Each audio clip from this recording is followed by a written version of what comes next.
Olá, amigas, olá, amigos. Sou Rodney Miranda e este é o programa Segurança no Campo. Hoje nós vamos conversar com Murilo Ferrari. Murilo é presidente da AproSoja do estado de Roraima. Murilo, tudo bem? Muito obrigado pela disponibilidade de conversar um pouco com a gente sobre a situação da segurança nas áreas rurais do querido estado de Roraima. Saudações aí, Rodney. Um abraço aí aos amigos e amigas do AgroMais. É um prazer estar aqui conversando com o senhor e mostrando um pouquinho a nossa realidade aqui no estado de Roraima, que está sendo uma fronteira agrícola. Perfeito, amigo, perfeito. Uma importante fronteira agrícola do nosso país. Murilo, vamos começar assim, explicando o que é, como é que funciona a AproSoja. A gente está falando para produtores do Brasil todo, mas também para outras pessoas leigas nesse assunto. A AproSoja é uma associação dos produtores de soja e milho que tem um histórico, inclusive dia 11 completou 35 anos a AproSoja Brasil. E cada estado tem a sua, nós temos 16 estados, cada estado tem a sua organização, que é a sua afiliada estadual, que defende os interesses dos produtores na região e no estado. Então, aqui no estado de Roraima, nós fundamos a AproSoja faz 4 anos, porque a cultura da soja aqui também está novo. E aqui a gente trabalha para defender os interesses dos produtores, levando as demandas dos nossos representantes e trabalhando a segurança do produtor para produzir, né? Questão de legislação, a questão da própria segurança, a questão de representá-los na demanda, né, estrada, enfim, toda aquela parte precisa de uma organização para ser melhor ouvido, para quem precisa ser falado, né?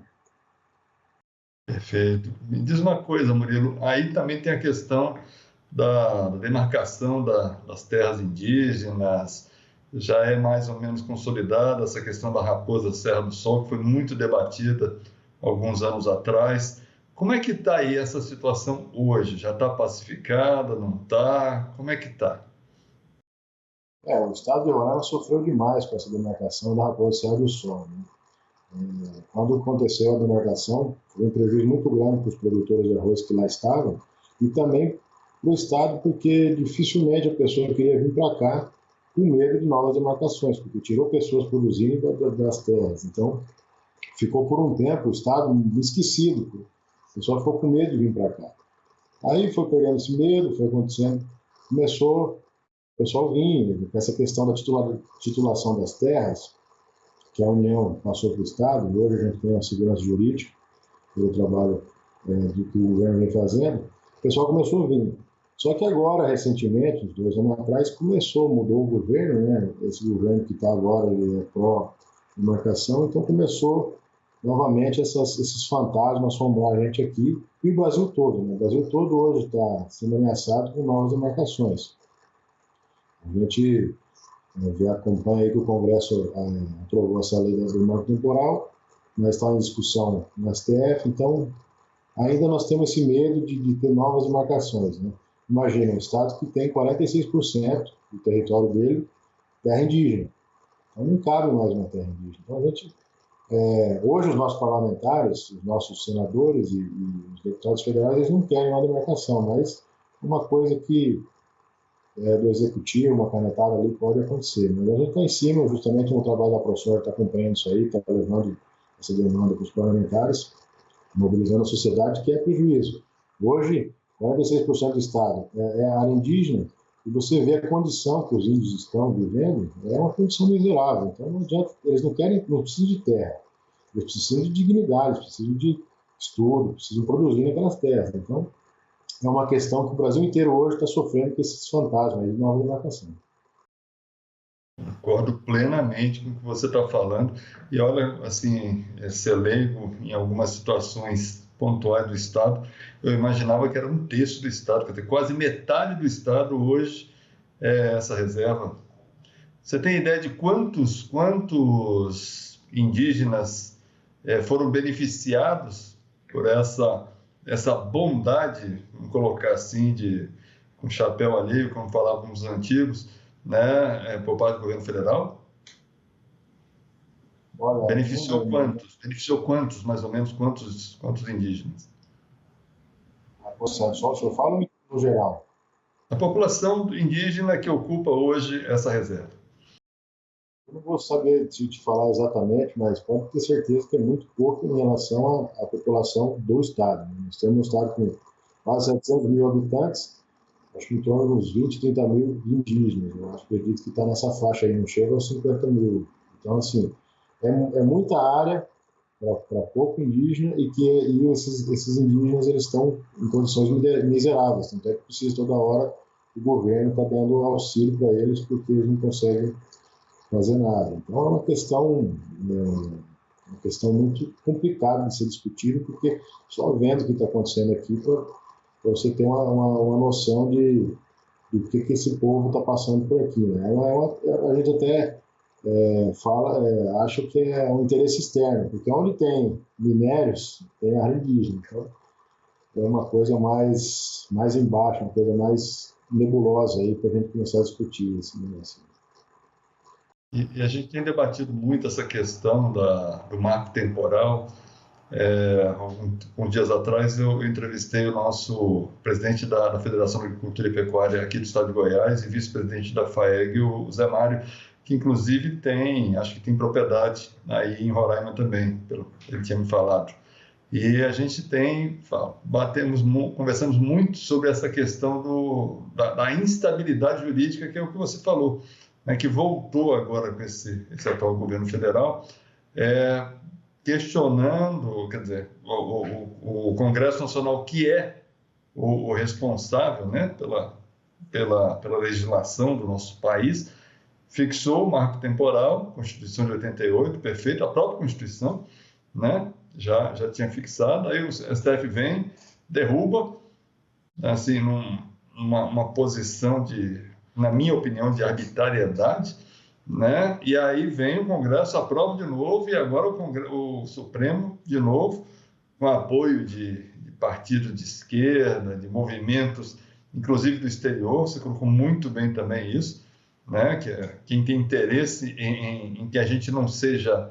A gente eu coloco porque eu também sou produtor rural e sou presidente de sindicato aqui no estado de Goiás, de um sindicato pequeno aqui no estado de Goiás. Mas a gente não tem... Ninguém consegue competir com a gente, né? Se usar os mesmos meios e as mesmas regras.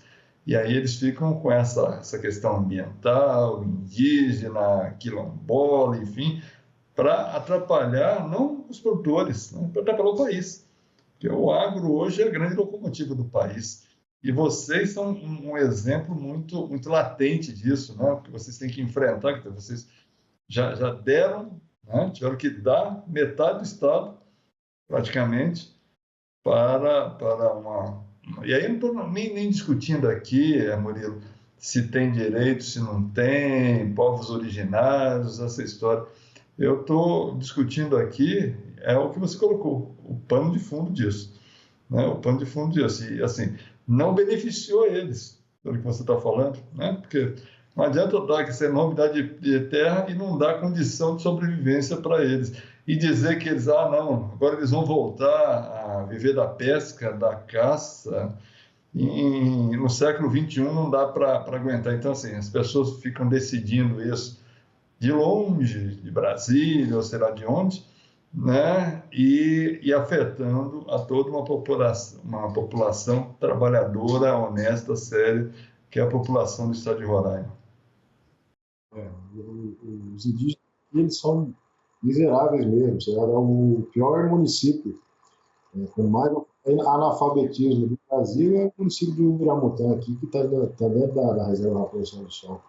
Então, eles não têm oportunidade, eles são feitos com massa de manobra. A gente anda nas aldeias, assim, a gente vê a condição humana que eles estão passando, e eles não merecem isso. A gente quer que eles aprendam a cultivar a terra deles, a gente quer que eles plantem prosperem, né? Tenha educação, tenha tudo, e não seja dependente de uma esmola do governo federal para ser usado como massa de manobra. Infelizmente é assim. Nós vamos fazer um breve intervalo e daqui a pouquinho a gente volta conversando com o presidente da AproSoja do estado de Roraima, Murilo Ferrari.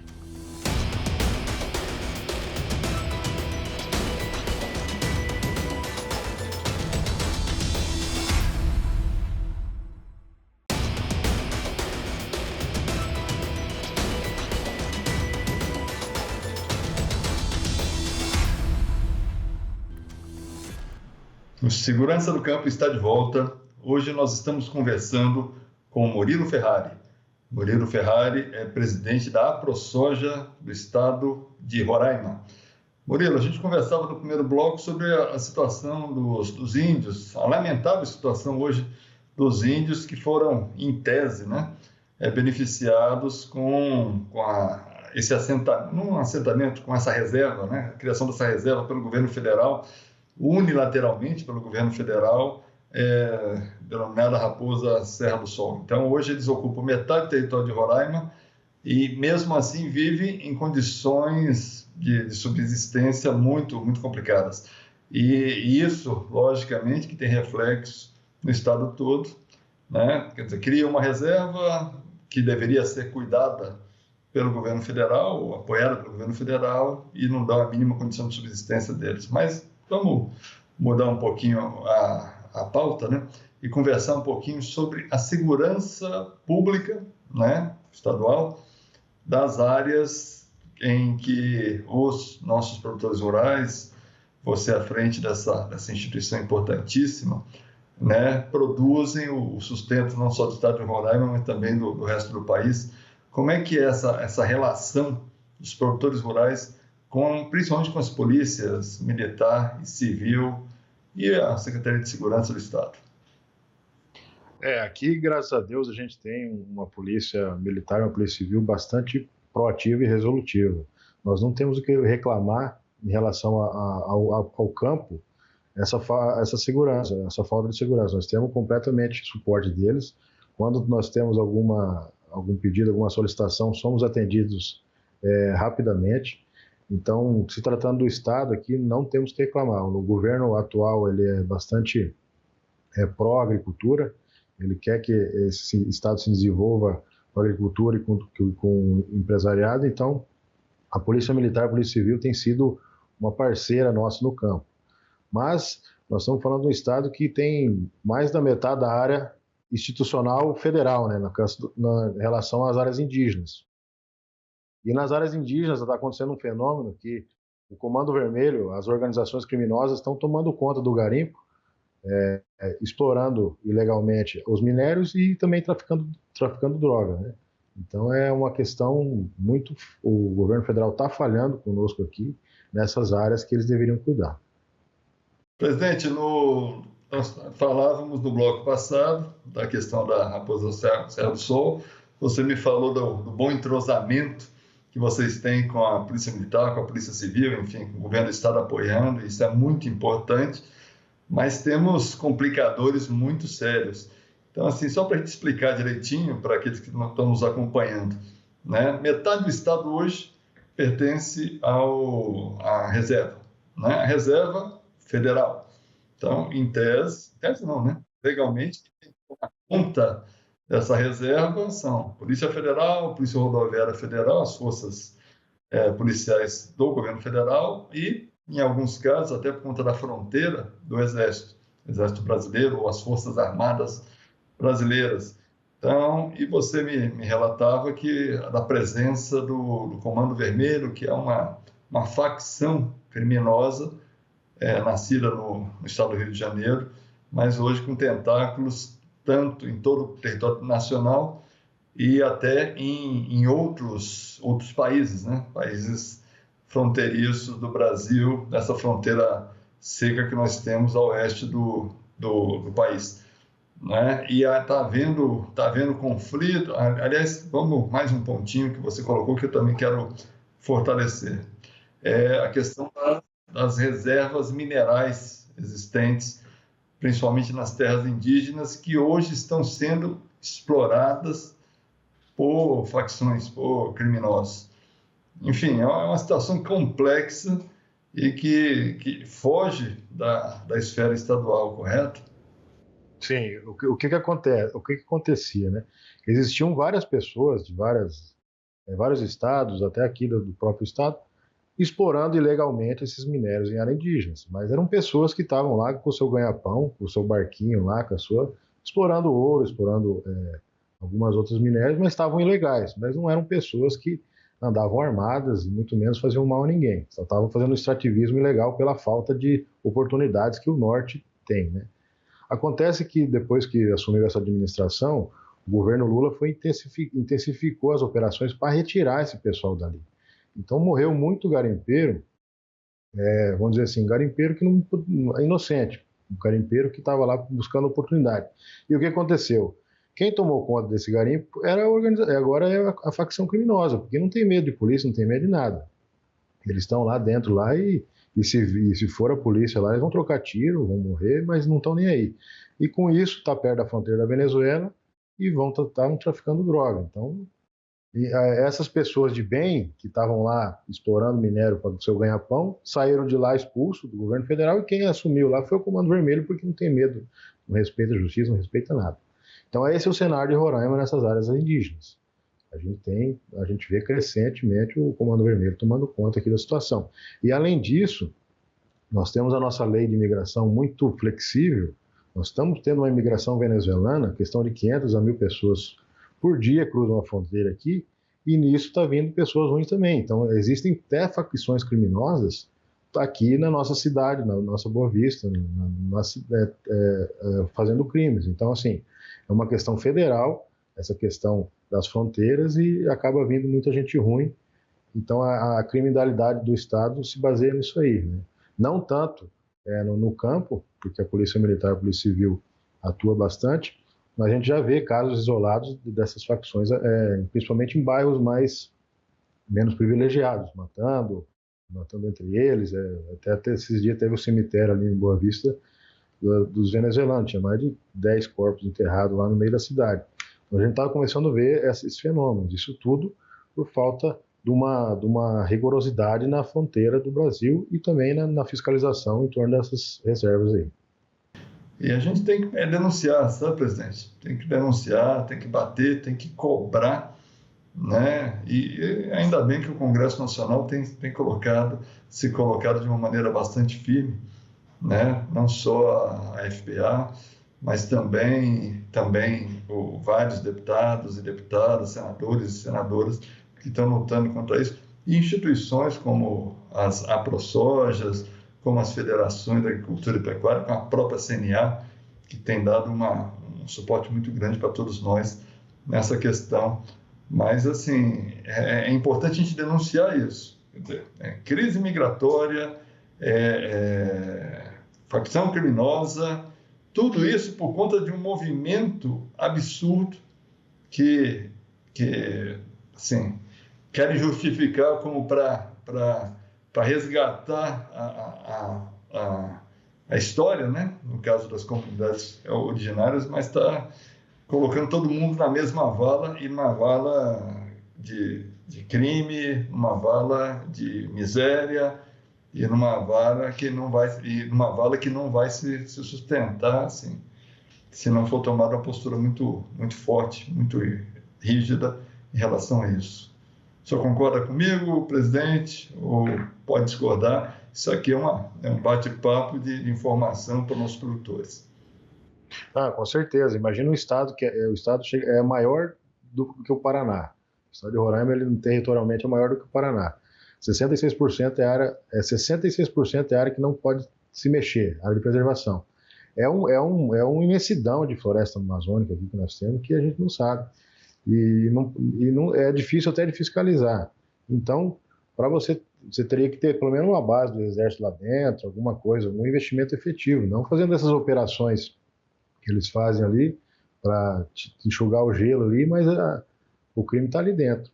Então, e na questão da Venezuela, você vai lá na fronteira, na cidade da fronteira, eles vendem em Santa Helena garrafa PET de 2 litros de gasolina, que eles compram no Brasil, porque lá não tem combustível. O país que tem a maior reserva de petróleo do mundo não tem combustível para vender para a sua população.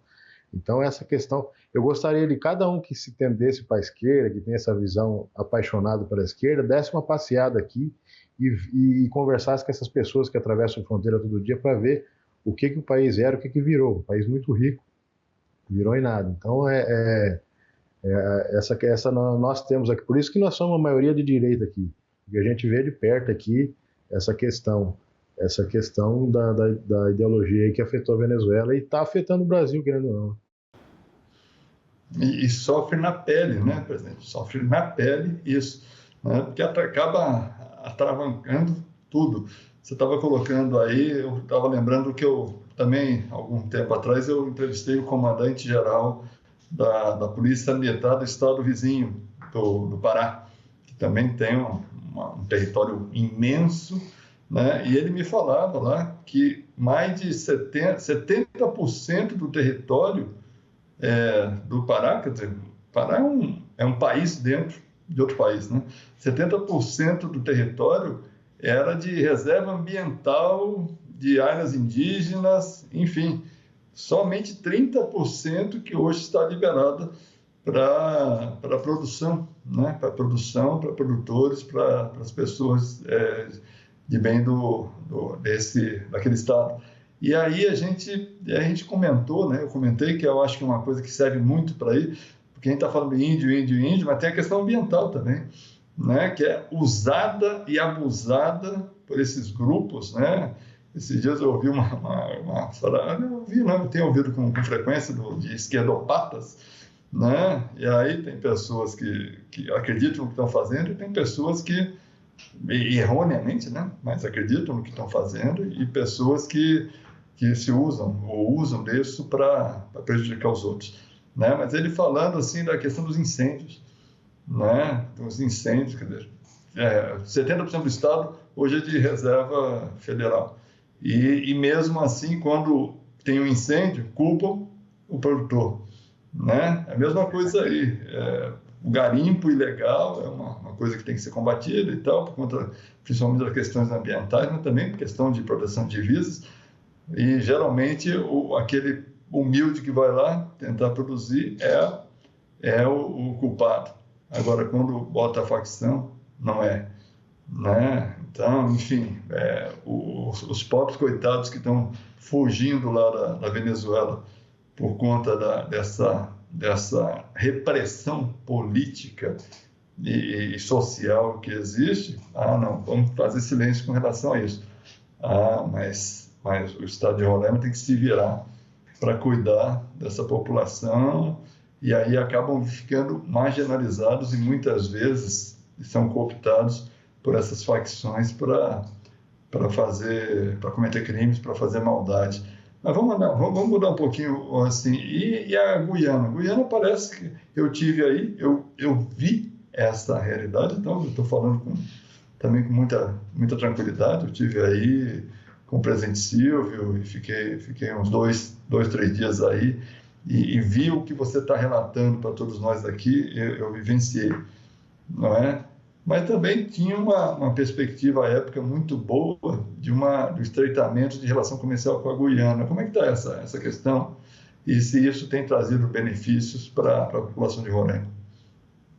A Guiana tem crescido maior que a média mundial por causa do petróleo.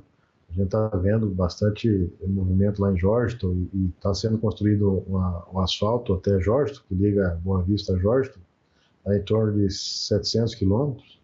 Então, já começa a animar a gente aqui. Existe já uma operação de exportação de farelo de soja aqui. Existe uma indústria em Roraima que está produzindo farelo e óleo, esmagando soja aqui, que está exportando para a Guiana. Então, já começou a ter demanda lá de Georgetown. Então, a gente está vendo o crescimento da Guiana beneficiar a gente. Está começando a beneficiar e vai beneficiar no futuro, se a gente conseguir produzir aqui e fornecer alimentos para eles lá. Perfeito, amigo, perfeito. Nosso tempo está estourado, mas eu queria lhe agradecer, me solidarizar com a situação que vocês estão vivendo e me colocar à disposição, tá? CNA, como profissional de segurança pública que eu sou, para o que a gente puder fazer para ajudar e melhorar a condição dos nossos produtores e, via de regra, da população toda. Estou à sua disposição, tá bom? Eu que agradeço a oportunidade, foi um prazer conhecer o senhor, conversar com o senhor e pode deixar que vamos mantendo o contato e quem quiser conhecer o nosso estado aqui, as oportunidades, pode entrar em contato com nós da ProSoja, que será um prazer mostrar as potencialidades e as oportunidades daqui. Obrigado a todos. Bom, muito obrigado, amigo. O Segurança no Campo de hoje fica por aqui. Muito obrigado e até a próxima.